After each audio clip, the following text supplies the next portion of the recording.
Now, the next item of business this afternoon is consideration of business motion 22789 in the name of Graham Day on behalf of the Parliamentary Bureau.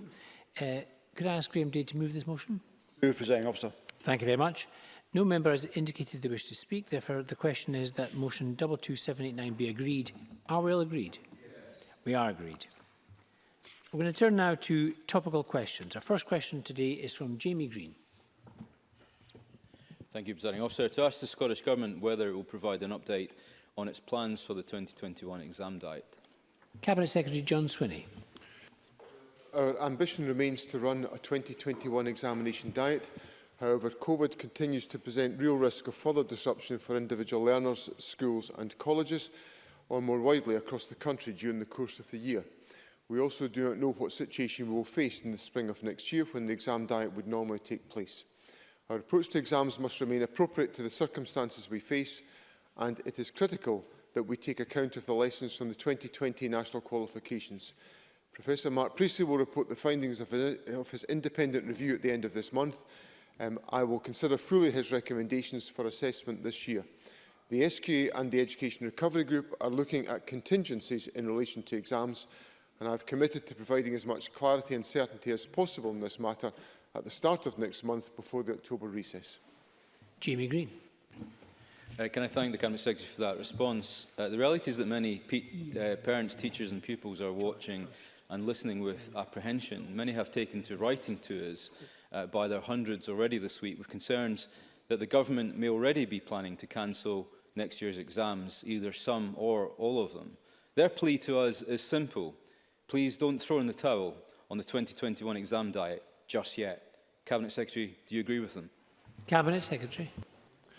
I think parents and pupils and teachers would understand that I have to look at all contingencies. We are about to hear a statement from the First Minister in relation to a deteriorating situation in relation to COVID. I cannot ignore that reality, and I would be foolhardy if I was to ignore that reality. So the Education Recovery Group and the SQA are looking closely at contingency options in relation to the exam diet.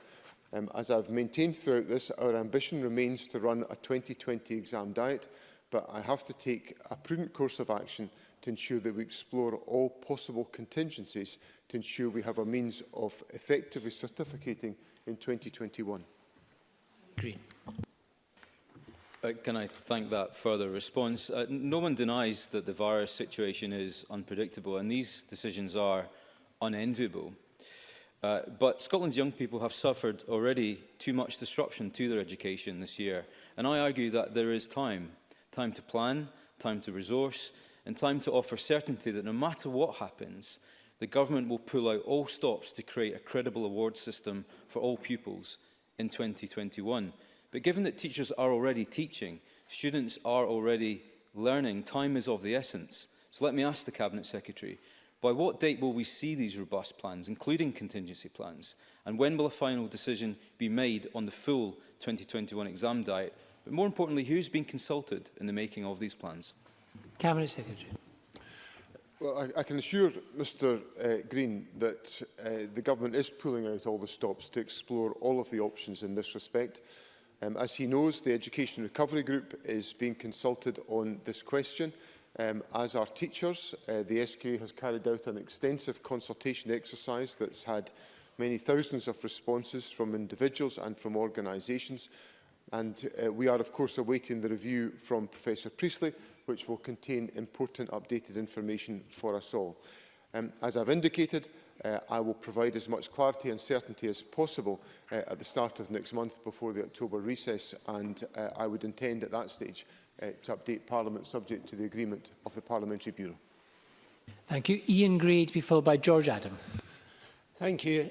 I know that this is difficult, but teachers and pupils are 6 weeks into courses now, longer if you consider the time that was lost in June before the summer holidays. Continuous assessment and the evidence required for that is going to be needed at the very least as contingency.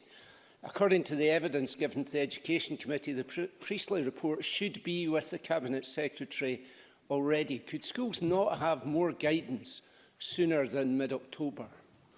Cabinet Secretary. Well, the priestly report should not be with the Cabinet Secretary by now. It was to be with me by the end of September, which is what the Education Committee were told. One of the options that we are looking at is, of course, the timing of the exam diet, because if we have the exam diet slightly later, then that creates more opportunity for learning and teaching to be undertaken to ensure that there is adequate opportunity for courses to be covered properly. So these are all the options that have been looked at in what is an incredibly difficult judgment to make sure that young people are able to have the opportunity to undertake all of the necessary learning and teaching and to have the opportunity for fair certification on a nationwide basis. George Adam, to be followed by Ross Greer. Thank you, Presiding Officer. During this period of uncertainty, as we see worrying rise in cases of coronavirus in Scotland, does the Deputy First Minister agree with me that it's more important than ever that parties across the chamber work together to ensure the hard work of pupils will be recognised fairly and not use them as a political football as the Tories continue their attack on Scottish education? Cabinet Secretary.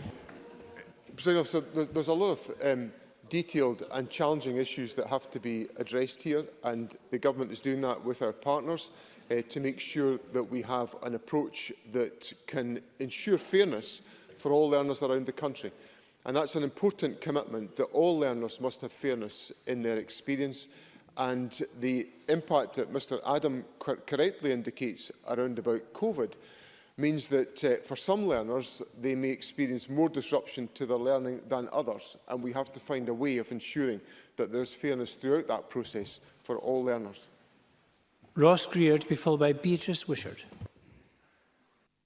Thank you, Presiding Officer. I note how convenient it is that Jamie Green has parents, pupils and teachers getting in touch with him who want to keep the exams, whereas I've got parents, pupils and teachers getting in touch with me who want the exams to be cancelled for the sake of certainty. Can I ask the Deputy First Minister if he agrees that it would be unacceptable for some schools to be able to have exams go ahead and others not in the event of localised lockdowns, because that would result in young people receiving qualifications in the same course on the basis of entirely different assessment models in the same year?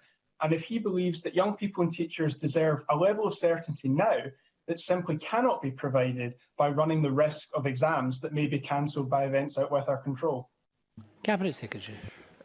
At the heart of the first part of Mr Greer's question is the issue of fairness, which I have rehearsed during the course of a number of my answers. And I have to be mindful of the importance of ensuring that there is fairness in all of the decision-making that we undertake for the benefit of all learners. And there are, of course, significant logistical challenges of being guaranteed that we can assemble all of the necessary pupils on the necessary day to undertake particular examinations. That is why we have to explore contingencies, and I acknowledge that it is important to give as much clarity as possible as early in the school year as we possibly can do. But I'm sure Parliament will understand that we can only do that when we have sufficiently strong foundations upon which to base those contingencies, and I will do that at the earliest possible opportunity. And Beatrice Wishart. Thank you, Presiding Officer. We're well over a month into the new term and fast approaching prelims, and teachers are being asked to plan lessons without knowing what pupils will be assessed on or how those assessments will be made. They seek clarity, and I acknowledge the very difficult circumstances that we're all facing. I asked the Cabinet Secretary 2 weeks ago whether he's any idea of the scale of the extra hours worked by teachers, but I did not receive an answer. So can the Cabinet Secretary tell Parliament now, and how will any changes to the exams avoid adding to teacher workloads? Cabinet Secretary. President Officer, I made clear to the Education Committee last week in response to a question from Ross Greer that my objective in taking forward the work that I've reported to Parliament and which I reported to the Education Committee last week that I'm taking forward, I wanted to do nothing that would add to teacher workload. So we have to take forward a very detailed approach to ensure that what material we ask teachers to gather, which we've already asked them to do through the guidance from the Scottish Qualifications Authority, to enable and to support continuous assessment, is routine and rudimentary assessment work that teachers will be doing in the course of the delivery of learning and teaching. So we will be asking them to do that. And then whatever changes we bring forward, we will be looking very carefully at the impact on teacher workload to ensure that that is not enhanced in any way as a consequence of any decisions that we might arrive at. Thank you. Question number 2, Colin Smith. Thank you, Presiding Officer. To ask the Scottish Government whether it will provide an update on the plan to extend the Emergency Measures Agreement to help rail services deal with the impact of COVID-19. Cabinet Secretary Michael Matheson. Presiding Officer, the Chamber will be aware that on Friday I announced that further emergency measures agreements have been agreed for the ScotRail and Caledonian Sleeper franchises. This allowed staff to be assured on the stability of the future of their company prior to the EMAs expiring during the course of the weekend.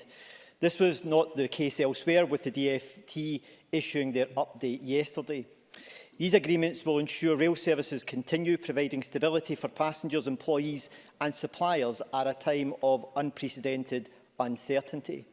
Given the extremely challenging budget position and the current uncertainty as to the consequentials flowing from UK Government, these new agreements will cover the period between the 20th of September and the 10th of January 2021, with an estimated additional resource expenditure of £103.5 million. I've also instructed my officials to commence discussions immediately with both operators to seek agreement on a long-term plan for the period beyond the January 2021 period. Colin Smith. Thank you, Presiding Officer. The Government has made over 40 announcements on transport since the start of March, worth nearly £650 million. Only 3 have been made in Parliament, the rest on Twitter and press release, including this one, sneaked out on Friday. So in the interest of transparency, will the Cabinet Secretary publish the full emergency measure agreement that he's now agreed with the franchise companies, instead of waiting until the end as he did with the last agreement? And from what the Cabinet Secretary did say in his announcement on Friday, one change appears to be that under the new EMA, the payment of management fees to Abellio or Serco will depend entirely upon achieving satisfactory performance level. Can the Cabinet Secretary therefore tell us how much has been paid to those companies in fees from the first management agreement, and what is his estimate of the fees from this new agreement? Cabinet Secretary. Presiding Officer, I'm somewhat surprised at the member's question in relation to sneaking this out. The member may not be aware, however, agreements of this nature need to be notified to the European Commission, which took place late on Thursday. We then received the finalised signed copy of the agreement at 12:30 on Friday afternoon, following which I then wrote to the Rural Economy Committee at 1:03, 33 minutes later, informing them of the agreements being put in place. And of course, ScotRail and Caledonian Sleeper then put arrangements in place to notify the trade unions of these issues. I could, of course, take an approach that the DfT took, and that was to ignore the concerns of staff and not to inform them of the fact that this agreement was due to expire over the course of the weekend and wait until Monday. But instead, we actually chose to move at pace to make sure that staff had certainty about their jobs, given over 5,000 jobs are dependent on an EMA being put in place. In relation to the other points which the member has highlighted, what I can say to him is that there is a copy of the EMA which has been provided on the Transport Scotland website, and in relation to the performance payment, he is correct. We have taken a different approach from that of the DfT, in that there is no automatic management fee paid to Abellio ScotRail or to Serco. Any management fee must be achieved through performance, and that is capped at 1.5%. But as I've also highlighted, the actual figure of what will be paid is dependent upon performance, and that will only be reconciled at the end of the EMA itself. Colin Smith. Thank you, Presiding Officer. The Cabinet Secretary had 6 months to make this statement and is only answering the issue today because of my topical question. Now, the Cabinet Secretary has previously used the excuse that he won't end the ScotRail and Serco franchise and run them via an operator of last resort because he would eventually be forced down the route of another franchise. It's now clear from the announcements at the weekend that franchising is dead. So will he now commit to ending these franchises when this deal ends in January, bring them under public control so that every penny spent is focused on better services and keeping fares down instead of more agreements, more management fees and more shareholder dividends? Cabinet Secretary. Well, Presiding Officer, somewhat yet again, I am surprised at the member's question this issue, given that he is well aware, very well aware, that we do not have the powers of anything other than to franchise our rail services in Scotland under the existing legislation. The power to take any other option is reserved to the UK Government. And what I certainly do hope, Presiding Officer, is that the Labour Party are eventually arriving at the position that all powers relating to rail should be a matter which is devolved to this Parliament. A position, Presiding Officer, that ASLEF have now called for is that all powers, including that of Network Rail, should be devolved to this Parliament. And I hope that the Labour Party in Scotland will finally find the courage to stand up and demand that these powers are put here in this Parliament. Question number 3, David Torrance. Thank you, Presiding Officer. To ask the Scottish Government what its response is to reports that no fabrication work for the Sea Green offshore wind farm project has been awarded to BIFAB. Cabinet Secretary Fiona Hislop. I am extremely disappointed that SSE decided not to award BIFAB a contract for 4 jackets for their Sea Green project, particularly as BIFAB's bid for this contract was competitive with all other UK and European bids. This would have been a good opportunity for SSE to demonstrate its support for the Scottish supply chain during these challenging times. David Torrance. I thank the Cabinet Secretary for that answer. BIFAB yards of Burntilland and Mephill are both situated in with my constituency and have a huge impact on the local economy. Can the Cabinet Secretary outline what support the Scottish Government can give to BIFAB to aid the modernisation of a yard and make them more competitive to allow them to diversify into different sectors? Cabinet Secretary. The Scottish Government, along with Fife Council, Scottish Enterprise and BIFAB, sit on the Energy Park Fife Investment Group. We continue to support plans to modernise and standardise the yard at Methil. For example, we've recently paid for areas of the yard to be concreted, something that will be vital to be able to attract other opportunities. David Torrance. The highly skilled and experienced workforce at BIFAB have been dealt a massive blow and are understandably devastated by this announcement. Scotland has a huge potential for renewable energy production. What role can the Scottish Government and the UK Government play in the procurement process to assist companies like BIFAB to secure contracts and create jobs in this sector? Cabinet Secretary. The key financial support mechanisms, such as the Contracts for Difference auction process, are controlled by UK ministers, and it is such mechanisms that are driving costs down, pushing risk down the supply chain and making it more difficult for the domestic renewables supply chain and enabling cut price, low labour cost yards in the Far and Middle East to win out. We continue to call on the UK Government to amend the Contract for Different auction process, currently solely awarded on price, to better reflect value added to the economy and the importance of supply chain sustainability. With our limited devolved powers, we have supported the introduction of a supply chain development statement by Crown Estate Scotland as part of the ScotWind leasing round, and that will help to release economic benefits for the Scottish economy. Maurice Golden. Thank you, Presiding Officer. Under Alex Salmond, the SNP promised 28,000 green jobs, but we've only seen a fraction of these. When will they be delivered? Cabinet Secretary. Can I say to the member, when we have the powers of independence, we will be able to deliver that green revolution.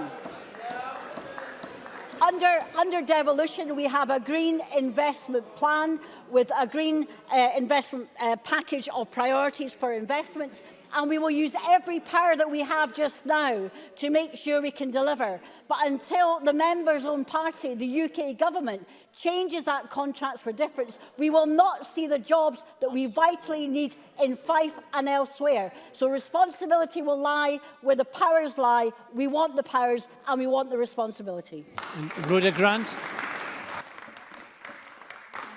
Thank you, Presiding Officer. The Crown Estate is about to embark on the first leasing round of ScotWind.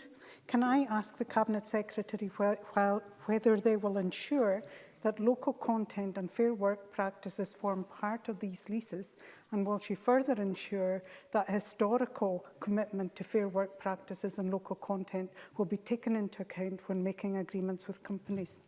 Cabinet Secretary. Well, clearly the Crown Estate have their own responsibilities within that, but as I said in my earlier answer, the supply chain development statement that they have produced is exactly part of that drive to make sure that the benefits of this procurement can lie with the Scottish supply chain, and I very much take on board her points about the Fair Work agenda as part of that, and I will look into the point she's making about retrospective issues. Thank you. I'm afraid we have to move on there. There's a lot of interest in this question, particularly from local or constituency MSPs, but I'm afraid we don't have enough time to accommodate them all. We're going to move on.